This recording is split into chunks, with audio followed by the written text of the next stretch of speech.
Okay, I have two more teachings that I want to do, and I normally like to have a lot of time for us to talk in between, but normally we get a little bit more time than this. And then the other thing that is, I never taught this material quite this way before, so it's a little bit new to me. So we're not going to have so much time to talk to each other, but you know, I'll try to do as much of that as I can.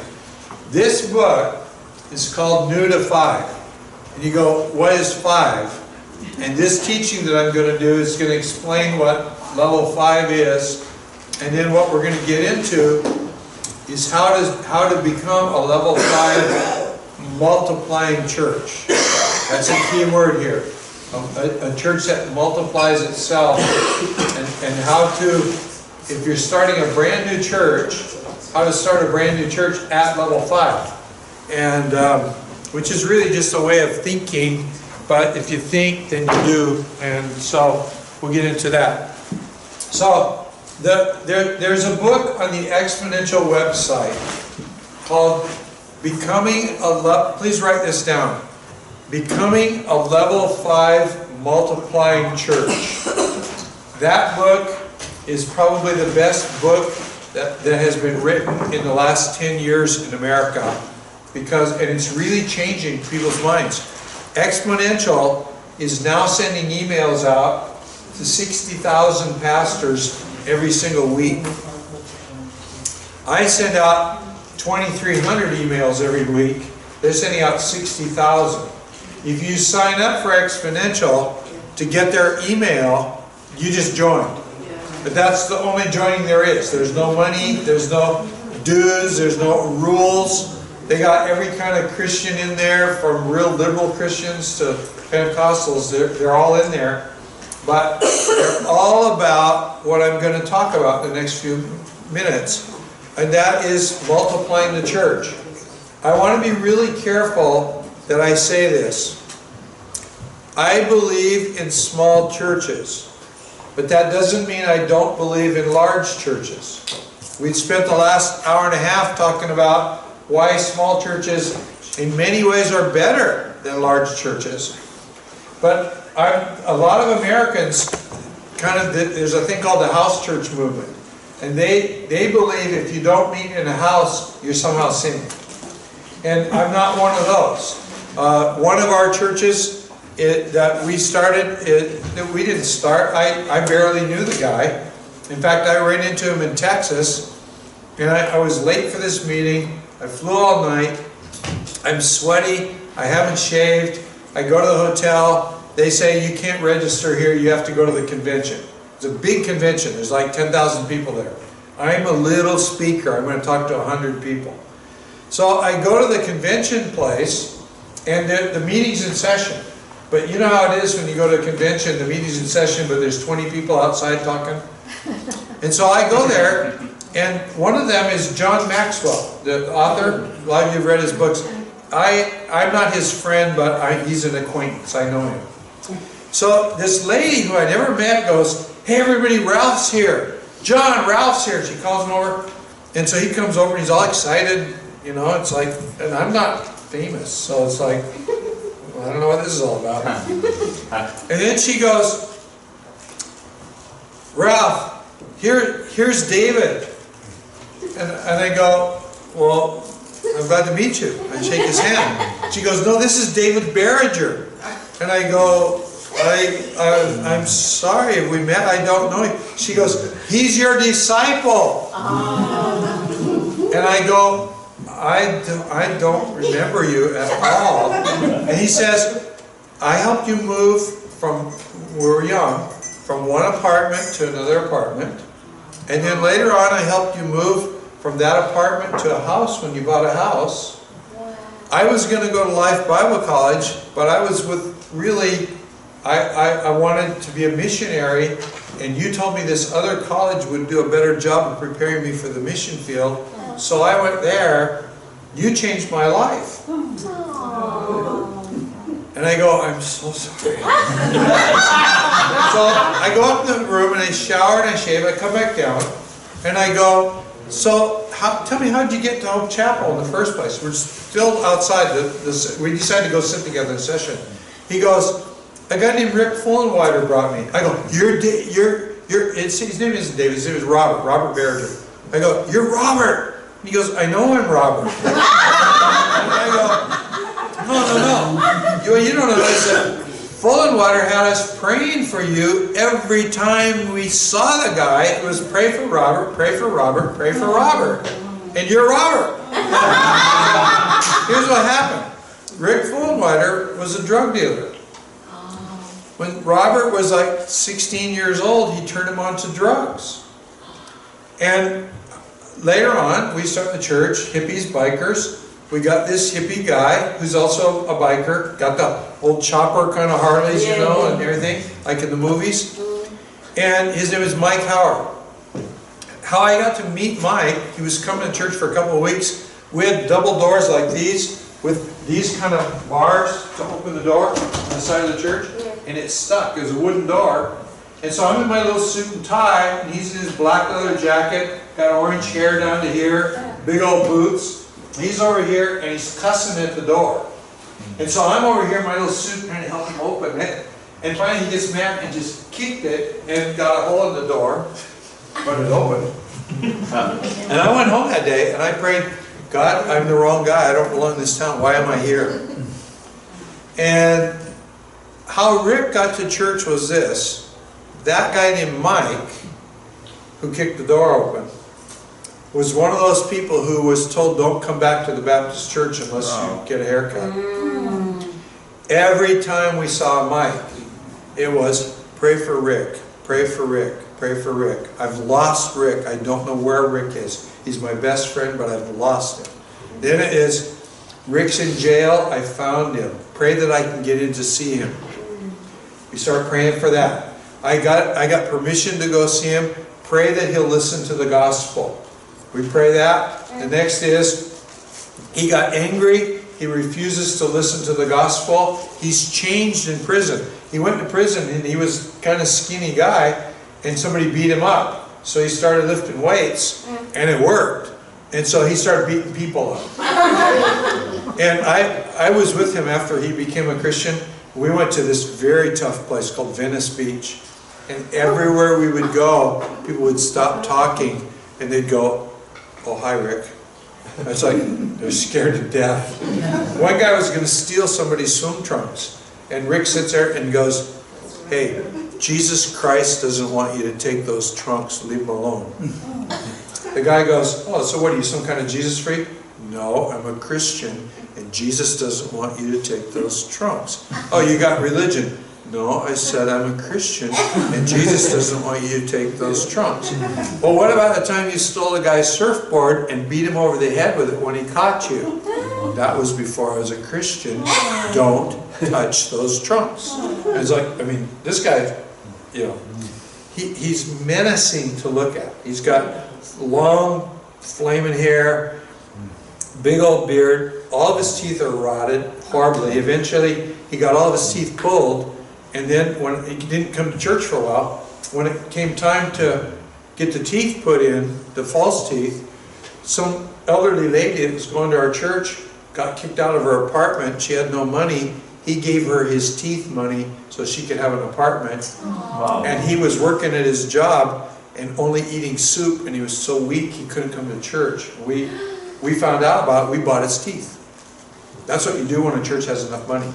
You buy, twice we bought people a set of teeth. So anyway, Rick is, finally Rick's out of jail.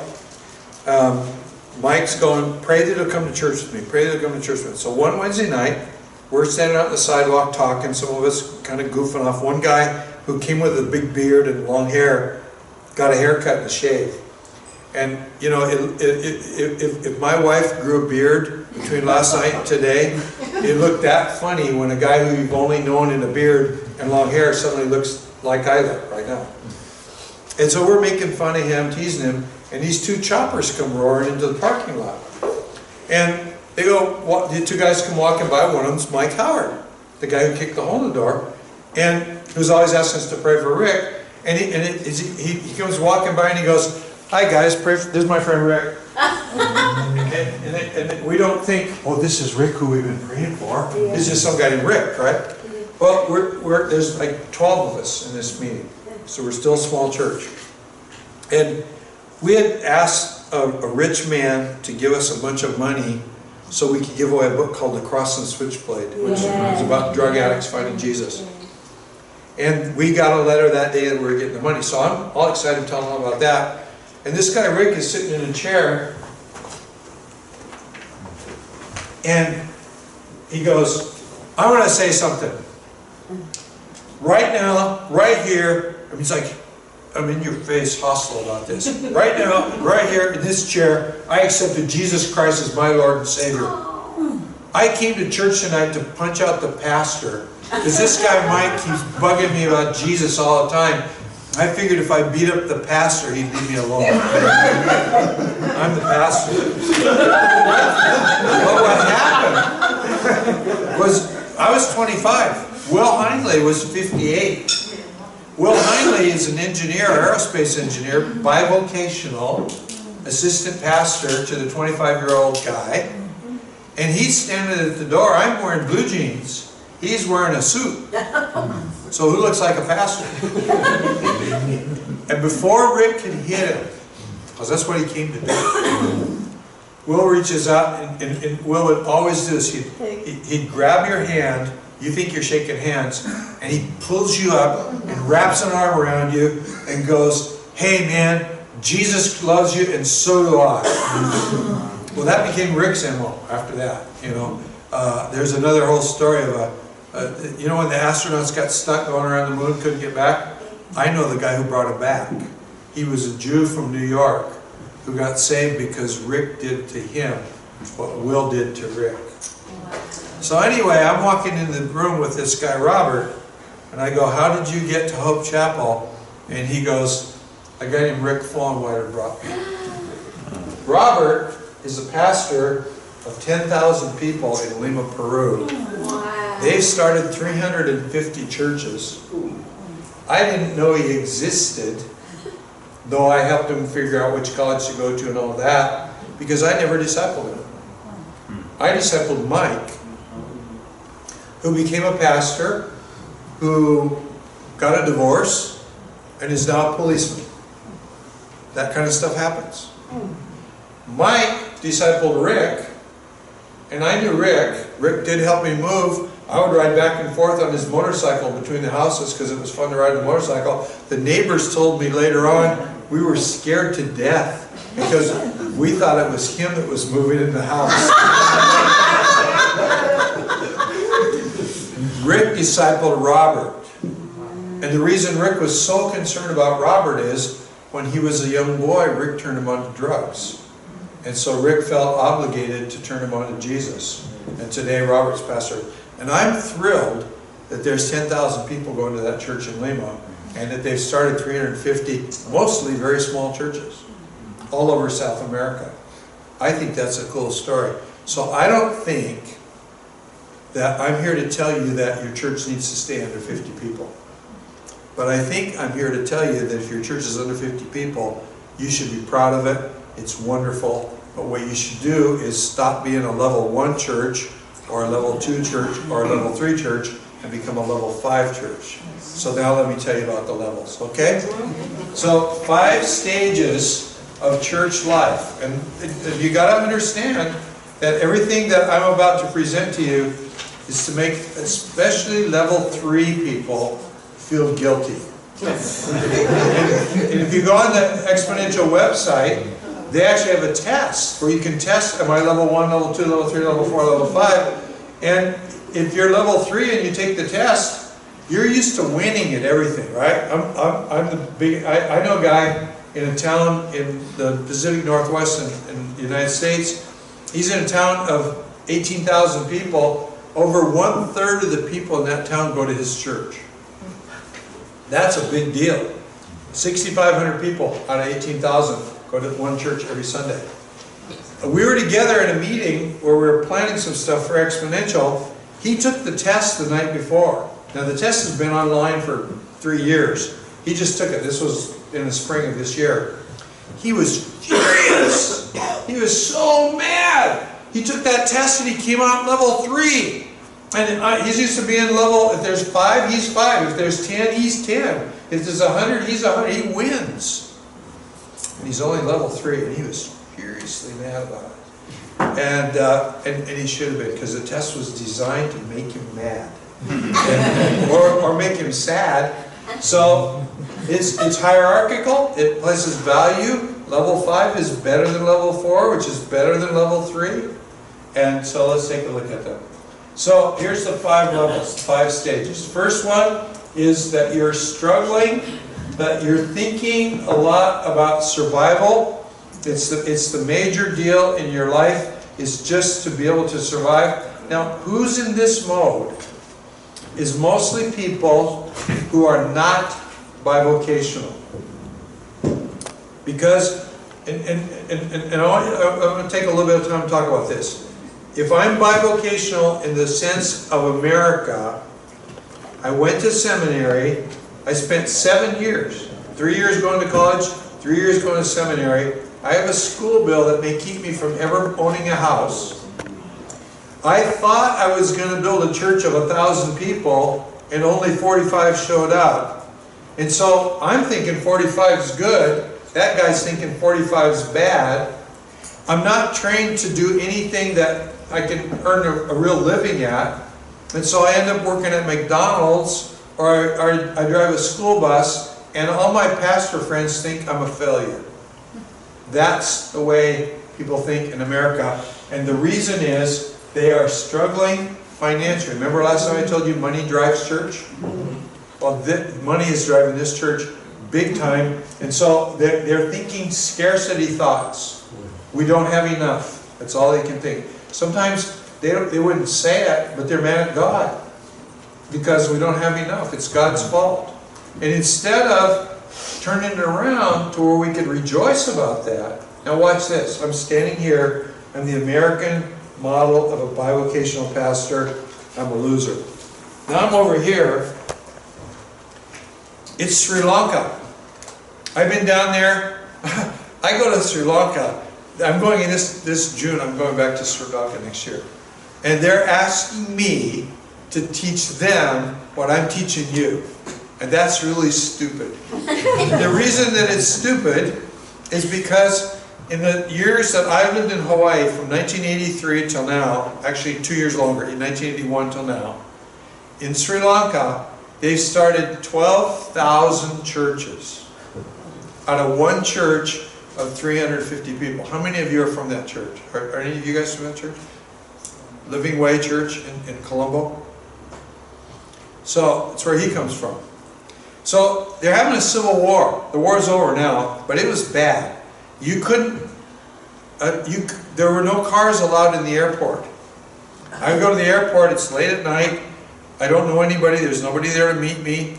The airport people put me in a taxi cab, which drives me to the gate. I have to go and take my suitcase out of the gate, walk through this thing of steel pipes, and there's another taxi there that takes me to the city. But about every quarter of a mile that I drive down the road, there's a bunch of guys with machine guns and sandbags. And I'm American, it's scary to me. While we're there's what, Sinhalese and Tamils and what's Leslie? What are the English people? He's a burger. He's a burger, yeah. So, the burgers are like the elite people, right? They all speak English and first language, whatever. So, it's a cool thing. I'm teaching in English, somebody's translating into Sinhalese, somebody else translating into Tamil. Everything's cool. But in Sri Lanka at that time, I don't know if everybody did, but if you're Tamil, you have to have a passport in your own country. And so one guy who works in the church has a passport, so he goes up to where the Tamil, where are they? Jaffna. What's it called? Jaffna. Jaffna? North. Yeah. And he's going to bring 30 people with him down because he's got the right to do it so they can come. He goes there and they arrest him. And just for coming up to bring his friends down, he was there for over a month.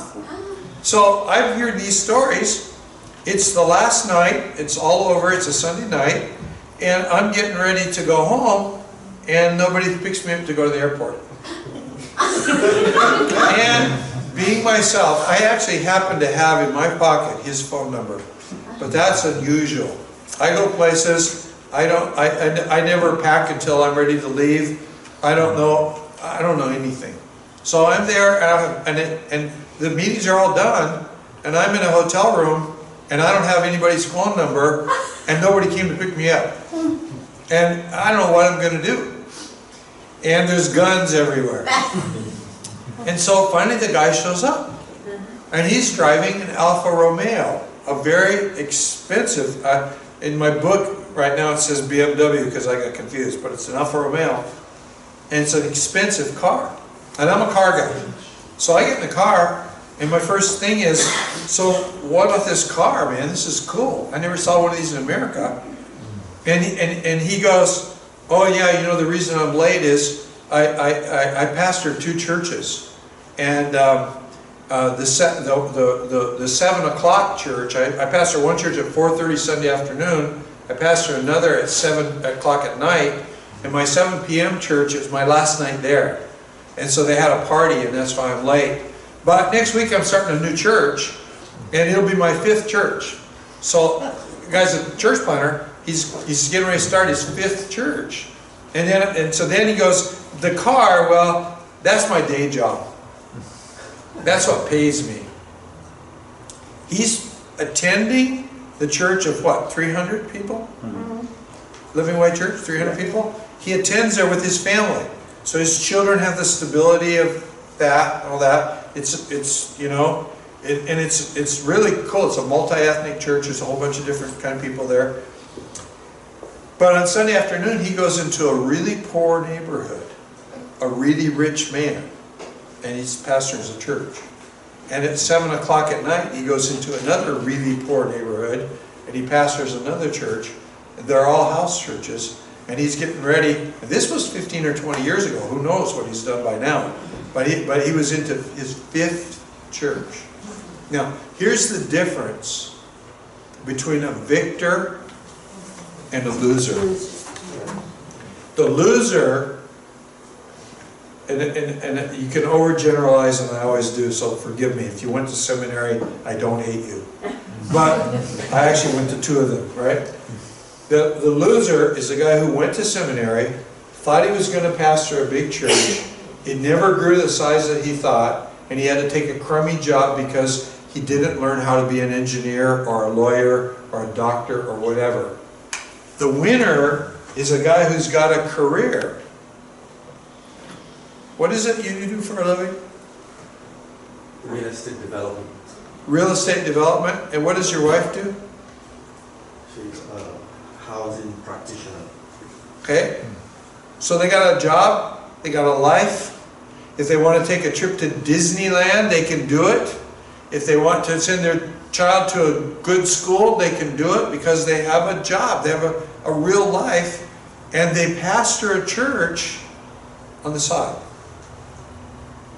If you read, and I just never saw this before in my life, a friend of mine who's planted 47 churches got this from a theology book, and it's like, oh wow, I never saw that before.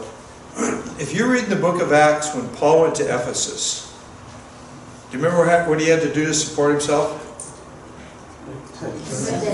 He was a tent maker. But if you read it carefully, who did he go to work with? Aquila and Priscilla. They were tent makers by trade. And if you read it really carefully, you look at it and you go, wow, Paul went to where they started a church, and he had more fruitful ministry than them, but they started it.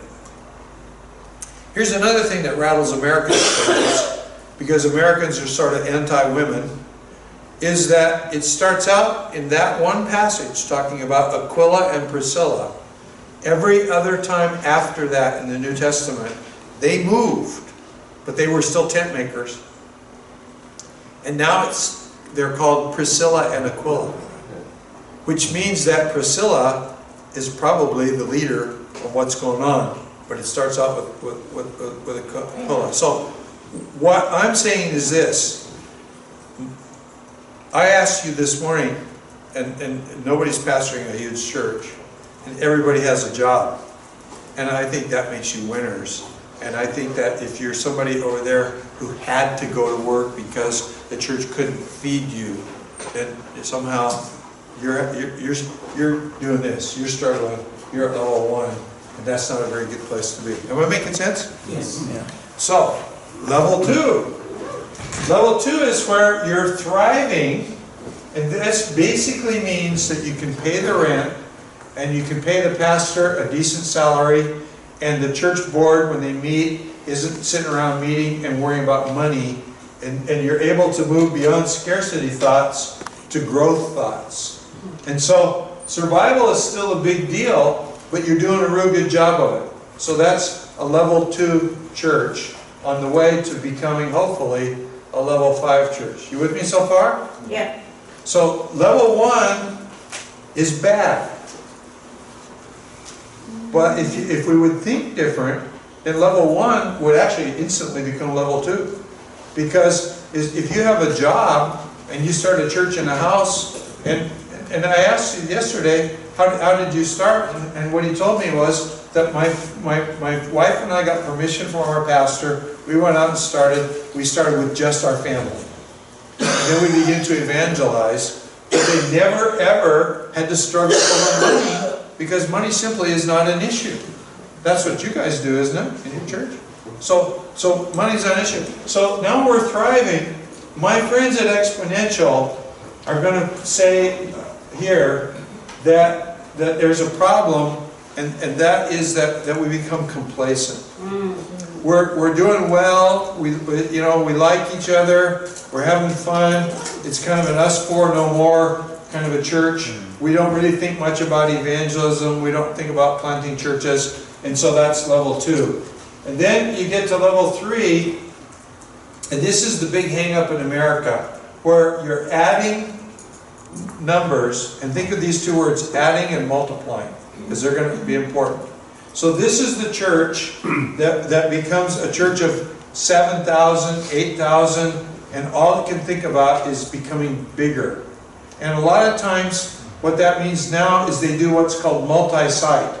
So we have church on Sunday, and I know one church that owns buildings in 5 states in America, and everybody goes to church and watches the pastor on video. And this guy retired about 5 or 6 years ago. You may have heard of him. His name is Bill Hybels. And when he retired, the guy who took his place, who was well trained, isn't Bill Hybels. And people started dropping out of church. So guess what? Hybels had to go back to work. And guess what else? He's going to die. And so am I. And so are you. And what happens to that church when he dies? So this is what this whole level 5 thing is aimed at, is making these people feel bad about themselves. Okay? You're not a winner. You're not over there struggling, but you're just mediocre. So at this point, you begin to think growth thoughts. And over here, that's all you think about is growth thoughts. And usually it has to do with this. I'm the pastor. I want people to read books that I wrote. I want to become famous. By the way, I would rather be here talking to 20 people than be someplace talking to 2,500 people. Because in a group like this, we can get stuff done that could never happen in 2,500. All the little stories and all the goofing off that we do, it's not going to happen if I'm talking to a big audience. I gotta hustle. Okay, so now we get from level 1 struggling to level 2 thriving to level 3, and very few people in America ever get to level 4, and this is where you begin to reproduce a church. Okay? I wrote that book called New to 5. The book is about how to start out at level 5. That you already start out by teaching people, we're not here to grow a church, we're here to grow you so that you can reproduce the church. And not everybody's going to be a pastor, but some of them are, and we're not giving them credit for it. So over here, you're thinking about the kingdom of God more than you are about personal fame. Over here, you're just thinking about making sure I got a food to eat. Over here, you're beginning to think what I call network thoughts. That I can not only pastor this church, I can pastor a few people who are pastoring a few people, and maybe pretty soon we'll have 5 churches. And that's good. You're doing way better than this guy.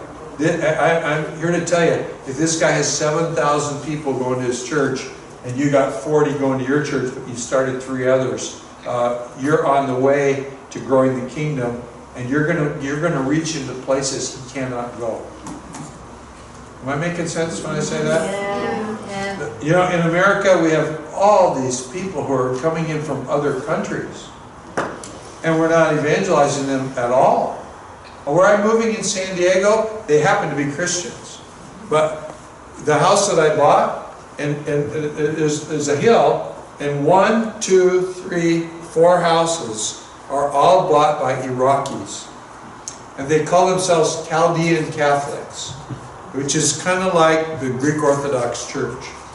And the house I bought was from some elderly people, and they got sick, and so that's why they sold their house. It's a large house. They were holding church in their house. That's one of the reasons I'm so happy I bought it. 1 room was set up for Sunday school. They put tile on the garage floor and had 3 refrigerators in there. So, I mean, they were doing house church. And the friendliest people in the world, we go to the house, we camped out there. We actually bought air mattresses and slept there for 3 days because we just wanted to feel what the house was like so we know how to paint things and whatever. We weren't there for an hour. These people come knocking on our door. If you want to use our tools, if you want this, and they had food for us, and just the nicest people in the world. But they're not going to church. Once their house church quit, they're not going to church. They're my neighbors. I'm going to reach out to them and their friends. And by the way, if you go in America and you stay in a small hotel, the people who own it are going to be from India. Hands down, they're going to be from India. If you go to a liquor store, 20 years ago, they would be Koreans. Now they're all Middle Easterners. And so there's all these Christians who own liquor stores. But you know what? You take them the way they come. And you can start a church among people who only, you know, there's people in your church who, they're not the same people group you are. Yeah. If your church is mostly Nigerians who've immigrated to England, there's going to be somebody there who's from France. And so you let them go and reach their French friends. You disciple them so they can disciple others. And all of a sudden, we become a level 4 reproducing church. Make sense? Yep. Okay, level 5 is a multiplying church. And what we mean by that is that here I'm thinking I'm going to help you start a church. Over here, I'm thinking I'm going to help you start a church so you can help somebody else start a church. Instead of adding new churches, reproducing new churches, I'm thinking about grandchildren and great-grandchildren. If you think about it, Danny is am I getting the name? Yes. Danny. I keep wanting to call you Danny. Okay, in a sense, he's my great-grandson. Because I left a man named Zach Nazarian to pastor the church that I was pastoring. Zach sent a guy named Bill out to start a church in North Carolina. As a result of that, those people are doing what they're doing in ministry. And so that makes me a level 5 pastor. Now, you can do this with 20 people. You don't have to have a big church to do this. You can do this with 20 people. The whole idea behind New to 5 is that you start out by thinking of level 5 instead of thinking of level 3. The plague of American Christianity is that we're exporting, you know, every one of you knows who I'm talking about when I say Bill Hybels, right? Does everybody know who I'm talking about when I say Joel Osteen? Yes. That's what we're exporting to the world. And so what we're really saying is, you guys are failures. Because you don't have 50 people in your church, there's something wrong with you. And that's wrong. That's sin. That doesn't look anything like the Bible. If you look in the Bible, there's one mega church in the Bible. Where was it located? Jerusalem. You find evidence of any person who made a disciple who was a leader in the Jerusalem church, and I'll give you $500. There's nothing, I'm sure they must have made disciples, but there's nothing in the New Testament that said they made disciples. If you look at the Apostle Peter, James, and John, right? The big three. If you look for Peter's name in the book of Acts, it shows up in 11 chapters. If you look for James, his name shows up in 3 chapters. There's 2 Jameses, by the way, in the book of Acts. And there's 3 Johns. There's John the Baptist, John Mark, and the Apostle John who was with Jesus. John is in 4 chapters in the book of Acts. There's this fellow named Saul of Tarsus, who I think is the first missionary sending agent in the world. And he did it by persecuting the church. And because he did that, Philip went to Samaria, and while he was on the way back from Samaria, he leads an Ethiopian man to the Lord. And then along comes Barnabas, and Saul gets saved, and Barnabas goes out and disciples Saul, and then Barnabas and Saul, it says it that way, Barnabas and Saul are from the church in Antioch that was started by people whose names don't even come in the Bible, that ran away from Jerusalem because of persecution. And the church in Antioch, the Holy Spirit tells them, send 2 of your main leaders out to start churches. And they go out starting churches. And if you get to Acts chapter 14, you find this incredible thing. Saul gets stoned and they think they killed him. And it says that the disciples gathered around. It doesn't say what they did, but you got to assume they prayed. And he's restored, and he gets up, and what's he do? He sneaks into all the towns where he's been, because he's going to get killed if he goes there publicly. And everywhere he goes, he appoints elders, the word is the same word we get pastor from among his disciples. And that means a church got born. And so the church in Antioch does what the church in Jerusalem never did. It intentionally reproduces itself. And then, if those churches hadn't existed, we wouldn't be sitting here today. If the Jerusalem church was left on its own, they would have just gotten bigger. They would be this. The church in Antioch probably set out to be this, but before it was over, they ended up as a level 5 church. Am I making sense when I say that? So my friend Jeff Chavez goes to this little town in Idaho. In 1 year, there's 125 people in church. He's over here, but within that same year, he's over at level 4 because he's already reproduced 2 churches, and who knows where we'll go from there.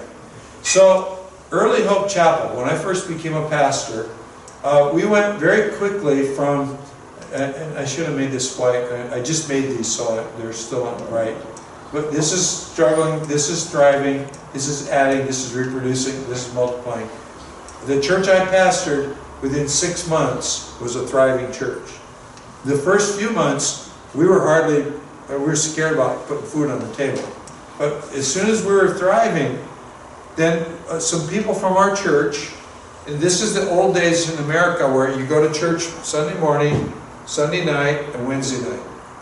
And they had a hard time coming to church on Wednesday night and Sunday night because they had small children, and they were driving about 8 miles and no freeways. And so they said, would you ask somebody to come and hold Sunday night church in a house? So we started Sunday night church in a house, and 2 months later, they come up and they say, we want to become our own church. And I said, no, you can't. Because the pastor never went to seminary. He was a carpenter. His answer was, you know what his answer was.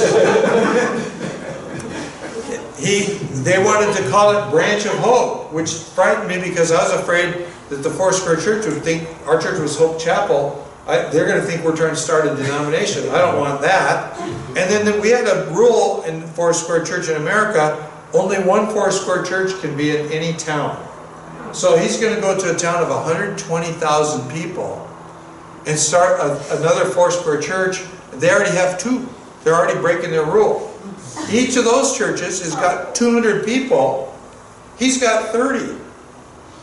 So there's 120,000 people. They're basically saying 119,700 people can go to hell and we don't care. You're not starting another Foursquare Church in this town. That's our rule. So I told him, no, you can't do it. And he was submissive and didn't do it. But he was teaching 5 Bible studies a week. That's 1 for us, and 4 with a group called Navigators. The Navigators, a couple months later, asked him to go to New Zealand and be a missionary. Well, it's a lot harder to go and start a church in another culture than it is in your home country. And I'd been taught that by Foursquare. And so I said, if they want you, I want you. Go ahead and do it. You start the church.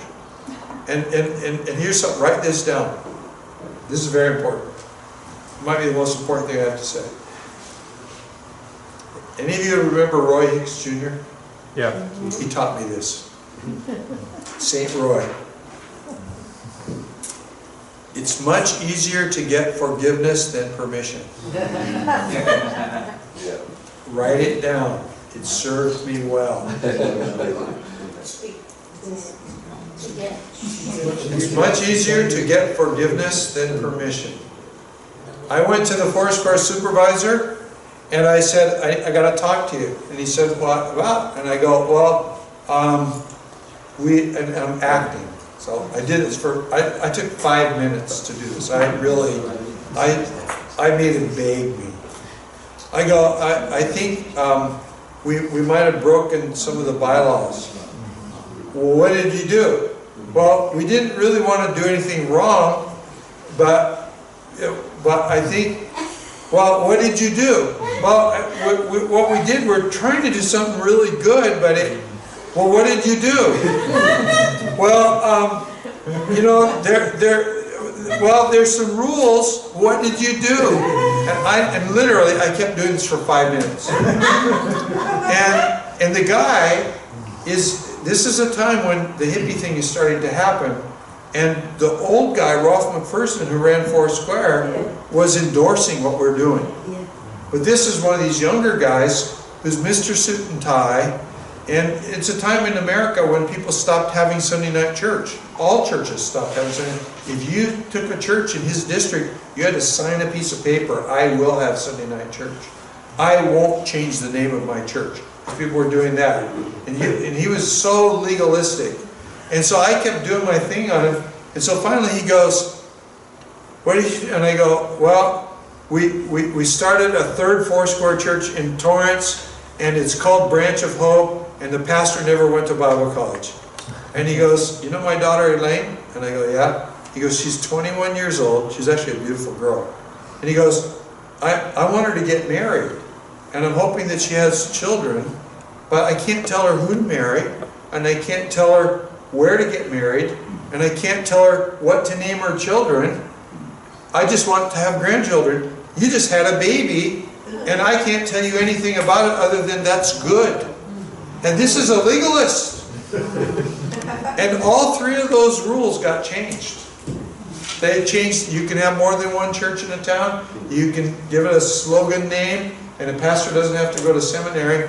And 10 years later, 60% of their pastors had never gone to Bible college. And that's biblical.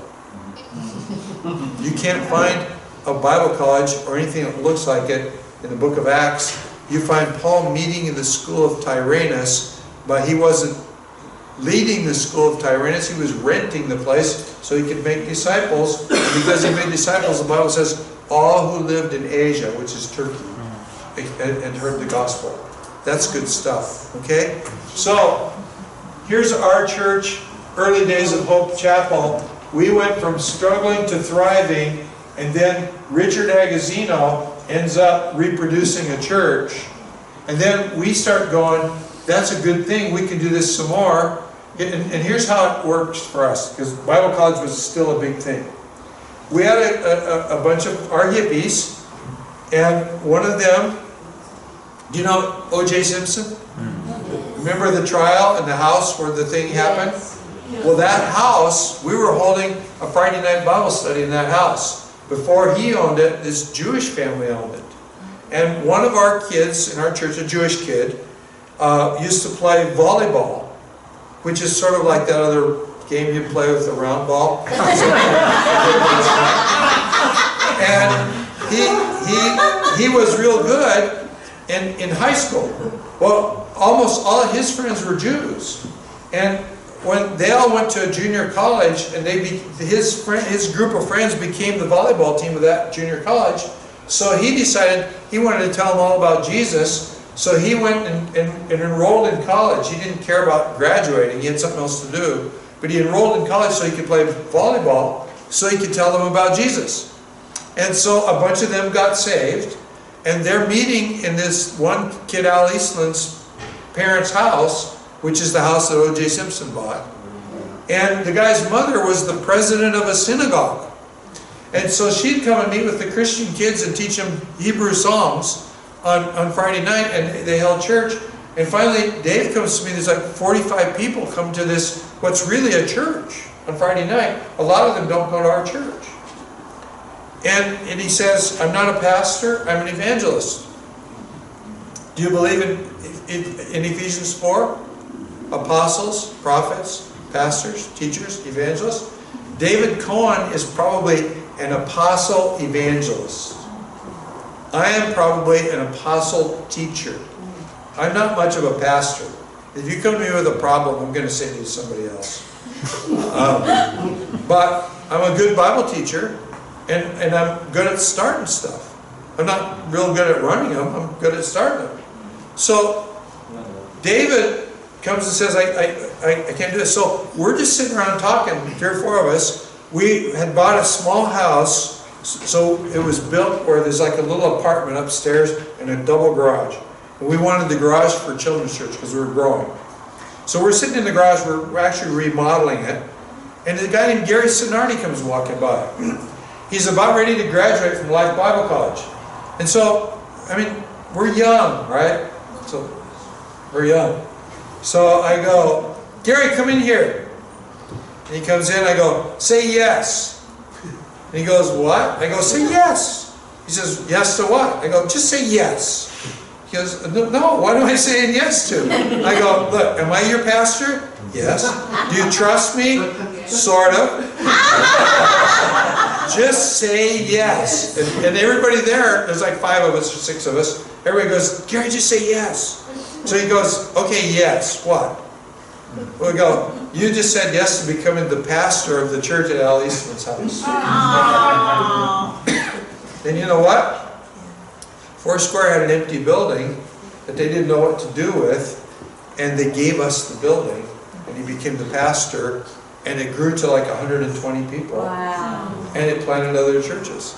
And so then, every time Foursquare had an empty building or a dying church, they'd come to us and go, and basically, they didn't say these words, but basically, you got another hippie we can use?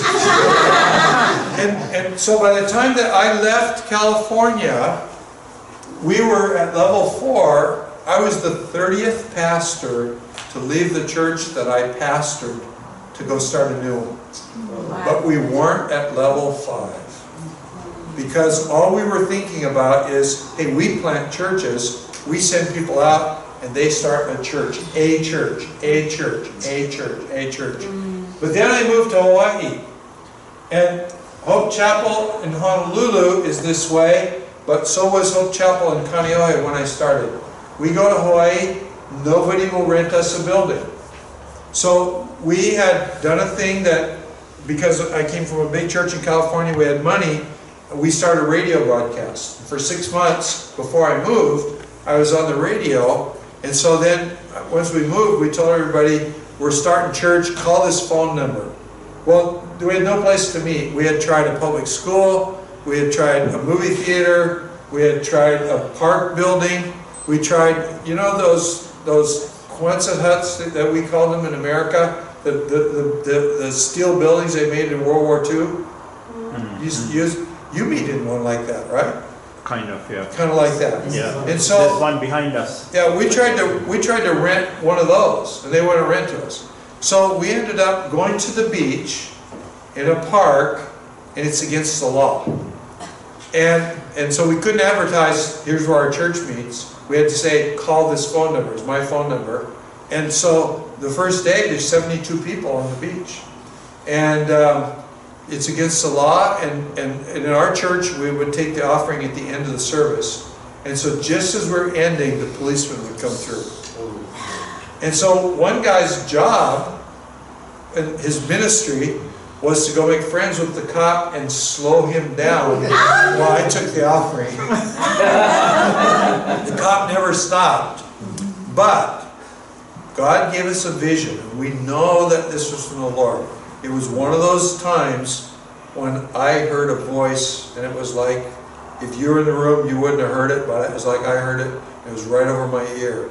That we're supposed to start or help start enough churches that we reach 1% of the population of Hawaii in 10 years. Now, how many percent of the people in England are Christians, go to church? 1% right now. 7? When we went there were 4% of the people in Hawaii said that they were Christians. So if we do what we said we're going to do, it took us 11 years, not 10, then 4% would turn into 5% of the population. But that means add 1 to 4, the church just grew by 25%. That was pretty big. Now, we knew we cannot do this by ourselves. So the very first week that I'm standing on a beach wearing shorts, pretending to have a picnic, because that's what it was. Everybody brought, it's a beach where there's no waves, but everybody brought surfboards. So right away, we moved, we were thriving the first week because the church in California had given us money. So we were thriving the first week. We already got 72 people, but day 1, we're a level 5 multiplying church because I'm standing up telling people, in 10 years, we're going to win 1% of these people in this whole state to the Lord. By the way, most of them are Buddhists. And we're going to win all these Buddhists to the Lord, but here's the deal. I'm going to disciple some of you, and you're going to become pastors, and you're going to disciple some other people, and they're going to become pastors, and that's the only way we're going to possibly do the thing that God told us to do. And we know we're going to do it because God wouldn't have told us to do it if we weren't going to do it. Does that make sense? And so we have to be a level 5 church from day 1. And guess what? We were. And you want to know what happened? We got there in 1983. It took till 1994 before we had reached 10,000 people, because that's how many it was in churches that we planted. And our church grew quite large. But the way we put it was, if we can start 100 churches of 100 people, then it's easy. We can reach 1% of the state. And so some of our churches tend to be churches of maybe 140 people. That's just the way it comes out in our churches in Hawaii. One guy, though, is pastoring 7,000 people. And it's not me, it's a guy I discipled. And I'm pleased and proud that he's doing it and all that. He has become a level 3 church. And so, would I rather that he was a level 5 church? Yeah.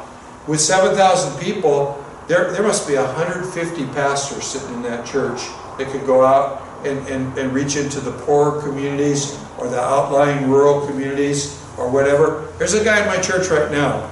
He's a bus mechanic. He works for the like the big red buses you have in England. His job is to keep them running. He's an apostle. He led a guy to the Lord on another island. That guy is a convict, just out of prison. That guy is beginning to evangelize his newly released friends who just graduated from jail. And last week, for the first time, our church paid about $400 for Leonard Lawyer to fly to Molokai, rent a car, and rent a hotel room for 2 nights, so he, the Apostle Leonard, could go visit the pastor, whose name I don't even know, who's pastoring these people, and we're going to fly Leonard over there once a month and see how it works. We're committed for 6 months. If it keeps working, we're going to keep doing it. And what we're really hoping, and I mean, and this is where the gold is. We're hoping that there's other apostles in our church like Leonard who go out and do the same thing, because we expect Leonard to start several churches in Molokai while he's a bus mechanic. And Leonard expects to always be a bus mechanic. He likes it. He makes a good living. He's never going to get paid by the church, and that's what we think should happen. Am I making sense? Yeah. Okay, so I think I have this question. Where is your church? Survival, fame, kingdom. See all these question marks in the arrow? Where are you? I want you to turn to each other and talk about that. Where is your church right now? I'm going to go back to where you can see this better. Are you struggling? Are you thriving? Are you adding? Are you reproducing? Are you multiplying? And get this, I'm not talking necessarily about what are you doing. I'm talking about what are you thinking. Are you thinking survival? Are you thinking reproduction? Are you thinking multiplication? Here's what happened because we moved to Hawaii. You've heard of Wayne Cordero? No. Has he been here? No. No. Wayne is a competitive person. I mean, he's got to win at everything. Wayne was here. He used to brag that his was the fastest growing church in the United States. And I'm not sure it was, but that's what he said. Then he began to do what they call multi-site. We're going to talk about that in the next session. But he started renting out schools, and then they would run video, and Wayne would preach at all the schools. And then one day he woke up, and he decided to multiply. And so those schools, if I'm the pastor who's on video, and the next thing you know, Sareka, who's actually pastoring the people, is preaching once a month. And now he's preaching twice a month. And now he's preaching all the time, and he's his own church. And Wayne Cordero went from here at level 3 right over to level 5. And he's one of the few guys that I know in America that pastors a really big church that's willing to do this. And he's doing it in Japan, he's doing it in Nepal, and hats off to Wayne, he's doing everything. But here's what happened in Hawaii. We started planting churches, multiplying churches. New Hope started multiplying churches. Calvary Chapel, which hadn't planted churches for a decade, started multiplying churches. And then a whole bunch of independent Pentecostal churches began to spring up everywhere. When we went there, it was against the law to run a public school for church. They changed the law, and for a long time we could start churches in schools. Then it got to be there's a church in every school, and so now what do? But here's what the latest survey was in 2006. They did a survey, and they asked the same question: did you attend church? And the question was qualified: did you attend a Protestant or a Catholic church in the last 7 days? 37% of the people in Hawaii said they'd been to a Protestant or Catholic church in the last 7 days. When we moved there, U.S. Census, 4% even called themselves a Christian. Doesn't mean they even went to church. They ask another question: do you have a religious affiliation? In other words, if you're a Christian who doesn't go to church, you could say you're a Christian. 62% of the people in Hawaii now say that they are a Christian. Up from 4. That's what happens when churches begin to reproduce churches. A lot of the churches that we've started are small churches. Some of them meet on the beach. I have a friend in Japan. You're going to say, well, we couldn't meet on the beach because the weather's so bad in England. Or we couldn't meet in a park. My friend in Japan started a church in Shinjuku Park in Tokyo. He came to me. Japanese people are very dependent. He comes to my house. I'm sick. I got the flu. And my friend brings him over and he goes, I'm here to ask that you would start a church in Shinjuku. And I go, and I was mad because I was sick and I didn't want to get out of bed and she made me get out of bed. And I go, you know what? I'm so sick and tired of you guys depending on Americans to do everything. You start the church. And he did. he was leading student Christian groups, so you really knew what he was doing. He started a church, and they met in a park, and it was in August. In Japan, the humidity is so bad in August that I got nauseous. It's terrible. They met in a typhoon. That's a hurricane. They're sitting outside under umbrellas in this park on plastic chairs in pouring rain. That was their first Sunday in church. They met in the park for 18 months before somebody rented a bar to them. And they moved into a bar. The last Sunday that they were in the park, it's in the middle of the winter, and they're sitting on plastic chairs with umbrellas over their head because it snowed about that much while they're having church.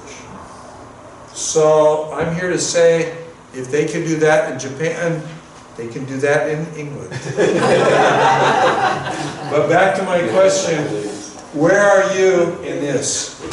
And it's not what you're doing now, it's what you're going to do in a year. Answer that to each other. Talk about it and tell why. Go for it.